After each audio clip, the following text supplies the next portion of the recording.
Welcome back. Sensex 120 పాయింట్లు, Nifty 42 పాయింట్ల నష్టంతో ట్రేడ్ అవుతున్నాయి ప్రస్తుతం. నెక్స్ట్ కాలర్ మాల్యాద్రి తిరువూరు నుంచి. మాల్యాద్రి గారు సార్ గుడ్ ఆఫ్టర్నూన్ అండి. గారు గుడ్ ఆఫ్టర్నూన్ అండి. Sir Sujala metal, Hindustan zinc, lab ఈ మూడింటి గురించి ఫ్రెష్ బయింగ్ చేయాలి. ఇప్పుడు ఏం బైట్ చేయలేదండి. ఓకే అండి. సుజనా మెటల్, ల్యాంకో ఇన్ఫ్రా, మూడో స్టాక్ నాల్కో అండి, నేషనల్ అల్యూమినియం. నాల్కో. ఓకే అండి. అదేమో తర్వాత హిందుస్థాన్ జింక్ అండి. Hindustan zinc. So Hindustan zinc సంబంధించి ఎటువంటి సలహా ఇస్తారు రమేష్ గారు?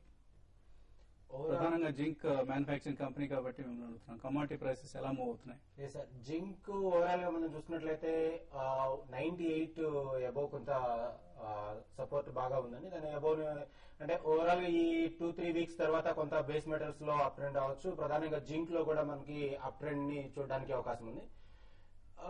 ఈ వీక్ లో కానీ చూసుకున్నట్లయితే మనకి ఇంటర్నేషనల్ గా ఉన్నటువంటి డిమాండ్ వైజ్ కొంత తగ్గుదల, అదేవిధంగా చైనాలో కన్నా మనం చూసుకున్నట్లయితే ఇండస్ట్రియల్ గ్రోత్ రేట్ కొంత డౌన్ ట్రెండ్ ఉండడం, ఈ ఫ్యాక్టర్స్ మనం చూసుకున్నట్లయితే కొంత డౌన్ ట్రెండ్ ఉండడానికి అవకాశం ఉంది. సో మీరు 98 అబౌవ్ గానే మనం చూసినట్లయితే మన ఫ్యూచర్స్ మార్కెట్ లో చూసినట్లయితే 98 అబౌవ్ స్ట్రాంగ్ ఉంది. మీరు లాంగ్ టర్మ్ కాబట్టి హిందుస్థాన్ జింక్ ని నా వ్యూ ప్రకారం లాంగ్ టర్మ్ మీరు హోల్డ్ చేసుకోవచ్చు అండి.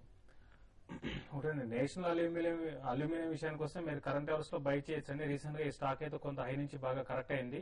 స్ప్లిట్ అయిన తర్వాత ఈ స్టాక్ లో ఒక అరౌండ్ 90 ఆ లెవెల్ కి వచ్చినప్పుడు మీరు స్టాక్ ని బై చేసుకోవచ్చు అండి. ఇంకోటి overall commodities Hindustan zinc compare చేసుకుంటే అదర్ కమాడిటీ స్టాక్స్ కంపేర్ చేసుకుంటే ఇది లాస్ట్ కొన్ని రోజుల్లో కొంచెం ట్రెండ్ అనేది అప్ ట్రెండ్ లోనే ఉంది. ఇది కొంత కరెక్షన్ అనేది ఈ లెవెల్లో రావడానికి అవకాశం ఉందండి. ఏదైనా కూడా మార్కెట్ లో మనం గమనిస్తే లాస్ట్ 5-6 నెలలుగా కమాడిటీ స్టాక్స్ ఈవెన్ గ్లోబల్ గా కమాడిటీస్ పెరుగుతున్నా కూడా స్టాక్స్ దానికి తగ్గట్టుగా పెరగటం లేదు. దీనికి ప్రధాన కారణం మార్జిన్స్ ఒకటి పడడానికి అవకాశం ఉందని ఒక న్యూస్ రావడము, దాంతోపాటు 1-2 కంపెనీస్ రిజల్ట్ కూడా అంత బాగా లేకుండా పోవడం కూడా ఒక కారణం అని చెప్పొచ్చు. ఏదైనా కూడా మీరు లాంగ్ టర్మ్ ఇన్వెస్ట్మెంట్ కోసం అయితే మీరు డెఫినెట్ గా జింక్ ని హిందుస్థాన్ జింక్ కూడా బై చేసుకోవచ్చు.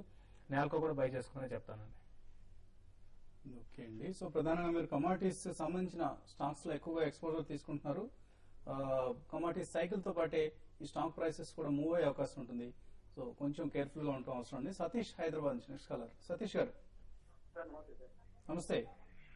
సార్ ఇది నేను ఒక 5 years బ్యాక్ ఎల్ఐసిలో ఇయర్లీ 10,000 చొప్పున 3 years డిపాజిట్ చేశాను సార్. ఏ స్కీమ్ అండి ఇది? అది స్కీమ్ అంటే ఏం చెప్పలేదు సార్. వాళ్ళు ఏమన్నారంటే ఇయర్లీ 10,000 చేస్తే ఒక 2 years తాగితే మీకు 50,000 వరకు రావచ్చు అని అన్నారు సార్. ఇప్పుడు అంటే మీ దగ్గర స్కీమ్ సంబంధించిన డాక్యుమెంట్ ఉంటుంది కదా, అందులో పేరు ఉంటుందండి. మార్కెట్ ప్లేస్ అయి ఉండొచ్చు మోస్ట్లీ స్కీమ్ పేరు. అవునా సార్? అయితే అది కరెక్ట్ ఐడియా లేదు సార్. అది ఓకే అండి. ఎన్ఏవి ఎంత ఉంది ఇప్పుడు మీరు కొన్న ప్రైస్? అదే సార్, అది 2 years అయిపోయింది సార్. 3 years కట్టాను, 10,000 ప్లస్ 2 years కూడా కంప్లీట్ అయింది సార్. కానీ ఇప్పుడు ఏది అడిగితే మళ్ళీ అదే 30,000 వస్తాయంటున్నారు సార్. ఓకే అండి. ఎనీవే మీరు ఇన్వెస్ట్ చేసింది యూనిట్ లింక్డ్ ఇన్సూరెన్స్ ప్లాన్ అంటారు. దీనికి సంబంధించిన ఎన్ఏవి ఎప్పటికప్పుడు ఎల్ఐసి డిక్లేర్ చేస్తూ ఉంటుందండి. ఆ ఎన్ఏవిని గమనించండి. ఇంత అసందిగ్ధంగా మీరు ఉండకూడదండి. ఎందుకంటే ఇంత మీ కష్టార్జితాన్ని ఇన్వెస్ట్ చేస్తున్నారు. సంవత్సరానికి 10,000 రూపాయల చొప్పున ఇప్పుడు దాకా 50,000 ఇన్వెస్ట్ చేసి అంటున్నారు. కనీసం స్కీమ్ పేరు కూడా మీరు గుర్తుంచుకోలేదు. ఇది చాలా మన పట్ల మనమే నిర్లక్ష్యం వహించడం అనమాట ఇది. సో మీ డబ్బులకి మీరే పూచీకత్తు, మీరే బాధ్యత వహించాలి. మీరే శ్రద్ధగా స్కీమ్ సంబంధించిన వివరాలను పరిశీలించాల్సిన బాధ్యత పూర్తిగా మీ మీదే ఉంటుంది. ఏజెంట్ కేవలం కమిషన్ కోసమే మీకు ఏదో ఒక స్కీమ్ లో ఇన్వెస్ట్ చేయించే ప్రయత్నం చేస్తారు. సమ్ టైమ్స్ సిన్సియర్ గా చేస్తారు, సమ్ టైమ్స్ వాళ్ళ కమిషన్ కోసం చేస్తారు. సో ఈ అంశాన్ని దృష్టిలో ఉంచుకొని అట్లీస్ట్ నెక్స్ట్ టైం ఫోన్ చేసినప్పుడు మీ దగ్గర పాలసీ డాక్యుమెంట్ ఉంటుంది. ఆ పాలసీ డాక్యుమెంట్ సంబంధించిన ఆ డాక్యుమెంట్ పై పేరు ఉంటుంది, స్కీమ్ పేరు. ఏ స్కీమ్ లో ఇన్వెస్ట్ చేశారో చెప్తే దానికి తగ్గ సూచనను ఇచ్చే ప్రయత్నం చేద్దామండి. Next caller. Hello. Good afternoon sir. Good afternoon అండి. సార్ జిఎంఆర్, జీవీకే, ల్యాంకో, ఈ హిందుస్థాన్ కన్స్ట్రక్షన్స్ ఈ 4 కంపెనీలు చాలా తక్కువగా ట్రేడ్ అవుతున్నాయి కదా సార్. ఫండమెంటల్ గా ఎలా ఉంటాయి? వీటిలో ఇప్పుడు ఏమైనా బై చేయొచ్చు? మీ పేరండి? రాము అండి. రాము గారు ఏం చేస్తూ ఉంటారండి? నేను ఫైనాన్స్ చేశాను. ఫైనాన్స్ చేస్తున్నారు. స్టాక్ మార్కెట్స్ లో ఎంత ఉందండి ఎక్స్పోజర్? 2 lakhs వరకు ఉన్నాయండి. 2 lakhs వరకు ఇన్వెస్ట్ చేశారు. సో ఇన్ఫ్రా స్టాక్స్ లో లాంగ్ టర్మ్ కోసం అడుగుతున్నారా ఇవన్నీ? మీడియం టు లాంగ్ టర్మ్ అండి. Medium to long term. కానీ మీరు అడిగిన స్టాక్స్ అన్ని కూడా అన్ని ఏపీవి అన్ని కూడా చాలా వరకు చూస్తే మార్కెట్ లో పెరుగుతున్న ఎస్సీసీ ఒకటి తప్ప మిగతా అన్ని కూడా ఏపీ కంపెనీస్ ఏనండి. ఒకటి వీటిలో ఇప్పుడు అంటే ఇవి అంటే స్టాక్ ప్రైస్ తక్కువ ఉందని కాకుండా వాల్యుయేషన్ చూసుకోవాలండి. స్టాక్ ప్రైస్ అంటే 35 రూపాయలు ఉన్నంత మాత్రం అది తక్కువ ఉన్నట్టు కాదు. యాక్చువల్ చెప్పాలంటే ఎల్ఐటీ లాంటి స్టాక్ ని పక్కన పెడితే మిగతా జిఎంఆర్ కానివ్వండి ఇవన్నీ రిజల్ట్ బాగుంటలేదు, ఏ కోట ఆ కోట రిజల్ట్ బాగుంటలేదు. కాబట్టి నా ఉద్దేశం ప్రకారం మీరు లాంగ్ టర్మ్ కంటే మరీ మీరు లాంగ్ టర్మ్ అంటే మీరు బై చేయొచ్చు, కానీ ఇమీడియట్ అయితే పెద్దగా పెరిగే అవకాశం అయితే కనపడలేదు. ఈ హెచ్సిసికి మనం చూస్తున్నాం కదా గత కొన్ని రోజులుగా ఈ కాంట్రవర్సీలో ఉండి స్టాక్ అయితే ఏమాత్రం పెరగటలేదు. ఒక రీజన్. ఏదైనా కూడా మీరు లాంగ్ టర్మ్ కోసం బై చేసుకోవచ్చు అండి. కంపెనీస్ అన్ని కూడా మేనేజ్మెంట్ పరంగా మంచి మేనేజ్మెంట్ ఉంది.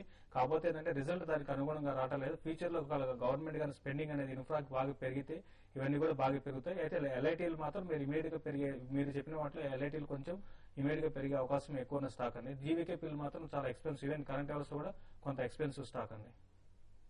ఓకే అండి. నెక్స్ట్ కాలర్ పాలకొల్లు నుంచి మురళి గారు. హలో హలో చెప్పండి మురళి గారు. Sir good afternoon sir. Good afternoon sir chilli గత 10 రోజుల నుంచి కంటిన్యూగా డౌన్ ఫాల్ అవుతుందండి. హలో చెప్పండి. చిల్లీ గత 10 డేస్ నుంచి కంటిన్యూగా డౌన్ ఫాల్ అవుతుంది సార్. ప్రస్తుతం ఈ రేట్ లో తీసుకోవచ్చా?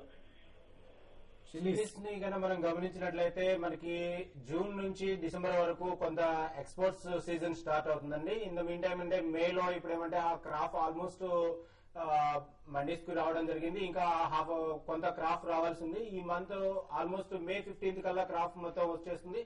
ఆ తర్వాత ఎక్స్పోర్ట్స్ లో మాత్రము మనకున్న ఎక్స్పెక్టేషన్ ప్రకారం కంపేర్ చేస్తే లాస్ట్ ఇయర్ కి క్రాప్ ఆల్మోస్ట్ 25 lakhs బ్యాగ్స్ మనకి తక్కువలో రావడం జరిగింది. అయితే demand, international demand, at the same time domestic demand కూడా బాగా పెరిగింది. మనం మేజర్ గా బ్రాండెడ్ ప్రొడక్ట్స్ గా చిల్లీ పౌడర్ ప్రొడక్ట్స్ గా చూసినట్టే కంపేర్ టు ఎవ్రీ ఇయర్ కూడా మనకి 11% గ్రోత్ కనిపిస్తుంది. ఆ ప్రకారం చూస్తే కూడా లేదా ఈ ఇయర్ డిమాండ్ వైజ్ గా చూసినట్లయితే కూడా ఆల్మోస్ట్ బాగా చిల్లీస్ పెరగడానికి అవకాశం ఉంది. సో మీరు లాంగ్ టర్మ్ కోసం అయితే పొజిషన్ తీసుకోవచ్చండి. లాంగ్ టర్మ్ అంటే ఎంత హొరైజన్?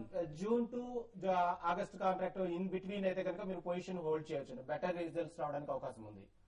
ఓకే అండి. సో శ్రీరామ్ హైదరాబాద్ నెక్స్ట్ పాటు మా సీజన్ కూడా అండి, పచ్చల సీజన్ ఉంది కాబట్టి బాగా పెరిగిపోయాను. చాలా ఈ మధ్యకాలం హైలో ఉంది. మనం కూడా డొమెస్టిక్ కన్సంప్షన్ ఎక్కువగా ఉంటుంది. అలాగే రమేష్ గారు చెప్పినట్లు ఎక్స్పోర్ట్స్ సంబంధించిన ఆర్డర్ కూడా, డిమాండ్ కూడా ఎక్కువగా ఉండే అవకాశం కనిపిస్తుంది. Sriram Hyderabad next caller. శ్రీరామ్ గారు. హలో శ్రీరామ్ గారు చెప్పండి. సార్ మేము హనుంగ్ టాయ్స్ గురించి తెలుసుకున్నాం. ఏదండి? హనుంగ్ టాయ్స్. హనుంగ్ టాయ్స్ కొన్నారా మీరు? అవును సార్, 110 లో కొన్నాం సార్. అది ఓకే. 110 లో కొన్నాము. 420 వచ్చినా అమ్మలేదు. సార్ 120 లో కొన్నాం. సో ప్రాఫిట్ బుక్ చేయలేదు. 420 వచ్చింది మన 450 అప్పుడు కూడా అమ్మలేదు. ఓకే అండి. 500 ఉన్నారు టార్గెట్. ఇప్పుడు 220 సమ్ చేతిలో ఉంది. సో హోల్డ్ చేయొచ్చా హనుంగ్ టాయ్స్? లేదా ఇక్కడ హోల్డ్ చేసి ఇప్పుడు ఏమైనా బయట ఆయన ఇన్వెస్ట్మెంట్ ఆల్మోస్ట్ డబుల్ అయింది. ఇప్పుడు కూడా మీరు ప్రాఫిట్ లో ఉన్నారు కాబట్టి మీరు హోల్డ్ చేయండి. ఎందుకంటే ఇప్పుడు ఆ స్టాక్ ఈ విధంగా పెరిగినప్పుడు మీరు ఎందుకు కొంత అయినా ప్రాఫిట్ బుక్ చేసుకోవాలని, అట్లీస్ట్ 50% అన్న ప్రాఫిట్ బుక్ చేసుకోవాలి. ఇప్పుడైతే మీరు హోల్డ్ చేయండి. ఈవెన్ ఇమీడియట్ గా మార్కెట్ పెరగకపోయినా, స్టాక్ పెరగకపోయినా కూడా నెక్స్ట్ మీకు 5 to 6 months లో ఇది మళ్ళీ 350 to 360 రూపీస్ టార్గెట్ గా చెప్పుకోవచ్చు అండి. పెరగడానికి అవకాశం ఉంది కాబట్టి మీరు హోల్డ్ చేయండి. ఓకే అండి. నెక్స్ట్ కాలర్ రమేష్ తెనాలి నుంచి లైన్ లో ఉన్నారు. రమేష్ గారు చెప్పండి సార్. ఎలా ఉన్నాయి ఎండలు తెనాల్లో? చెన్నై సార్, చెన్నై నుంచి మాట్లాడుతున్నారు. సారీ అండి, తెనాలి అన్నట్లుగా అనిపించింది. చెప్పండి రమేష్ గారు.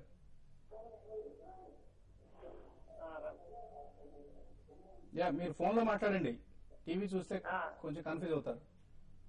Okay sir, good evening sir. Good afternoon. GVK power ఈ రేట్ లో అక్యూములేట్ చేయొచ్చు అంటారా? ఇంతకుముందు ఉన్నాయండి, ఫ్రెష్ గా కొందాం అనుకుంటున్నారా? ఇంతకు ముందు ఉన్నాయి సార్, 2000 షేర్స్ ఉన్నాయి 40 రూపీస్ లో. ఓకే అండి. ఇంక అక్యూములేట్ చేయొచ్చు అంటారు. సో ఇక్కడ యావరేజ్ చేసుకోవచ్చు. ఆయన 40 రూపీస్ లో కొన్నారు. చేసుకోమని చెప్తానండి. దీనికి రీసెంట్ గా జీవీకే అండ్ జీఎంఆర్ కి కొంత నెగిటివ్ న్యూస్ వచ్చినా కూడా గవర్నమెంట్ అక్కడ ఎయిర్పోర్ట్ లో చార్జెస్ కూడా కట్ చేసిన వల్ల వీటికి కొంచెం నెగిటివ్ న్యూస్ వల్ల ఇప్పుడు స్టాక్స్ పడ్డాయి. దీంతో పాటు ఇది అరౌండ్ 22 ఆ లెవెల్కి వచ్చినప్పుడు చాలా స్ట్రాంగ్ గా బౌన్స్ బ్యాక్ అవుతుంది. ఇది పడ్డానికి ఉన్న కొంత ఛాన్స్ ఉన్నా కూడా ఇక్కడి నుంచి పెద్దగా పడే అవకాశం అయితే లేదు. కాబట్టి మీరు కరెంట్ అవర్స్ లో మీరు యావరేజ్ చేసుకోండి.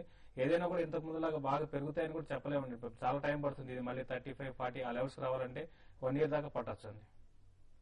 ఓకే అండి. సో ఫైనల్ గా ట్రేడర్స్ కు ఇవాళ ఎటువంటి ట్రేడింగ్ కాల్స్ ఇస్తారు?